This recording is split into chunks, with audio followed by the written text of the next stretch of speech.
Okay, so this is Unit 7, and as you can see at the top of the screen there for the roll of money, it has a 6. That just means it's in topic, or what we call Chapter 6 in the book, but the book calls it Topic 6. And we're going to learn a little bit about currency.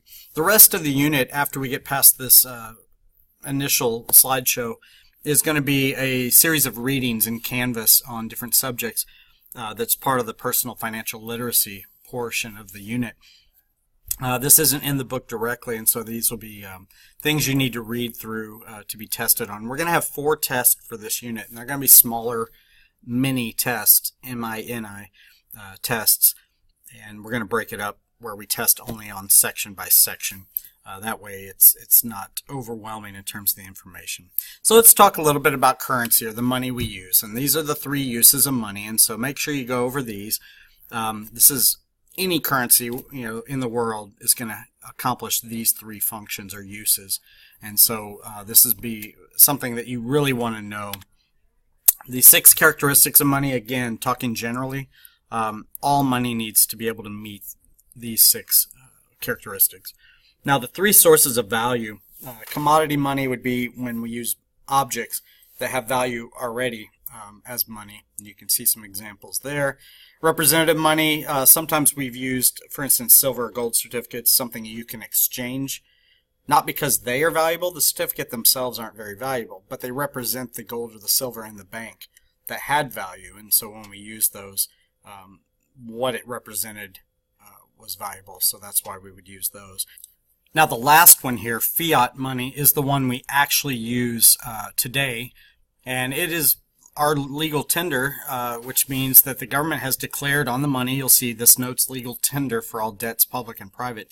And what the government's saying is you can use it publicly, meaning when you pay the government, so you pay taxes or that sort of thing, or when you pay individuals or businesses, private, between you and them and not with the government. So we use it because the government basically has said it's good. Now, we used to use a thing, money that was backed by what we call the gold standard. Basically, as you'll see later in the slideshow, FDR effectively ended that for us during the Great Depression so that he would be able to produce more money and pump out more money, which kind of hurt number 5 up here, the limited supply.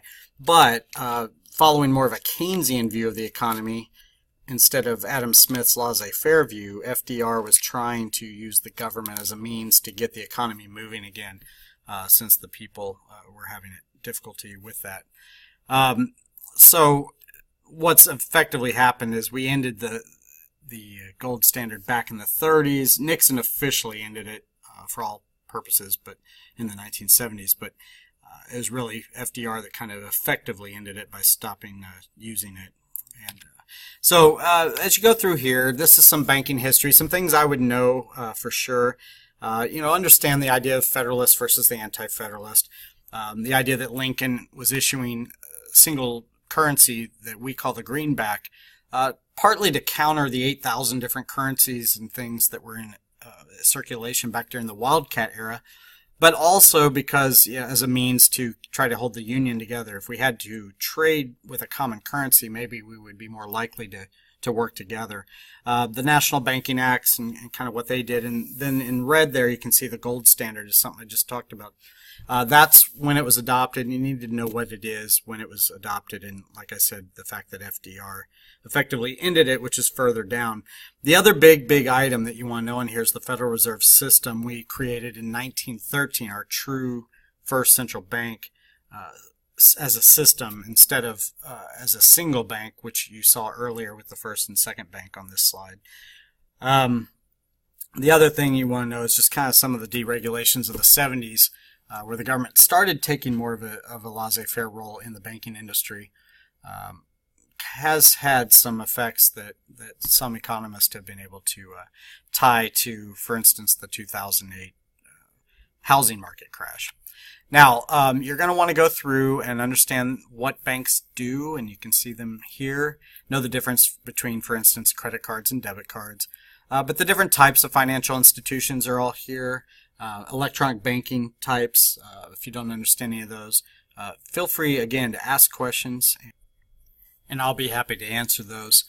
As far as the different investments that financial intermediaries offer, you can see some of those down there, as well as kind of the risk potential for these. So you can see savings accounts, certificates of deposits, or CDs at banks are pretty low risk because they are insured by the government.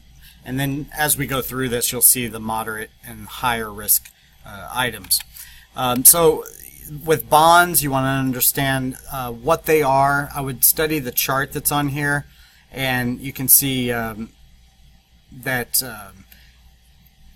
why some people would want to trade in a bond early, ahead of what we call the maturity date, to make more money off of it, and what it means to offer the bond at discount. The different types of bonds are listed there at the bottom, and you need to know each of those. And here's some of the risk pool for those bonds there in the top left side. Savings and treasury being more low risk, where municipal, money market, mutual funds, and corporate bonds being more moderate, and then junk bonds or high yield bonds being high risk. So go through these, know the different terms there on the right in blue, the capital market, money market, primary and secondary markets, and then kind of be able to know the difference between stocks and bonds. Know the different terms for stocks like shares or equities, how you can make money from stocks with dividends and capital gains. You can use this chart to learn a little bit about stock splits, and then the different types of stock there on the right. Now, with stocks and bonds and a few of these others, there'll be some readings tied to personal finance that I talked about that will be in Canvas that you'll actually read more in detail, and I've got some websites you can go to and kind of explore a little bit and kind of learn a little bit, because these are the real things that you would be using to invest and hopefully increase your worth over time. Now, know what stockbrokers are, the middlemen, the intermediaries who are actually linking those buyers and sellers of stock. The fact that they work on what's called a stock exchange, the actual market for buying and selling stock. Know what the New York Stock Exchange significance is there, NASDAQ, what futures and options are, which will be some of our vocab terminology, what day trading is. And you can see call option, put option there in the chart, and you can also see kind of a chart over here of just what it looks like to kind of track stocks, what their symbols are, the change that they've gone through, what they looked like a year ago in terms of the range. And then know what bull markets and bear markets are. These are ways of measuring the performance of the stock market.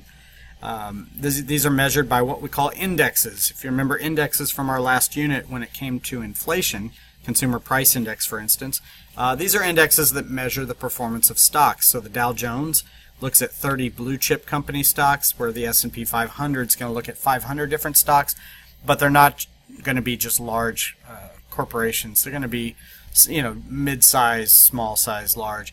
And some of the ones on the NASDAQ will find its way in there as well. And again, they're both good. They just look at two different things in terms of 30 versus 500, but they're both very accurate measurements. And then in terms of tracking it, there's the bull that's there on Wall Street, because a bull market, again, is when you're seeing gains in the value of stock.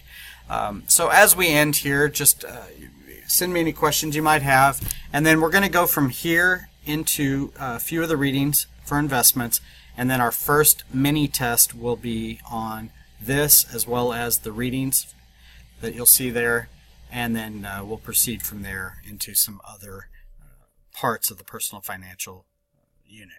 Okay? If you have any questions, again, contact me. Thank you.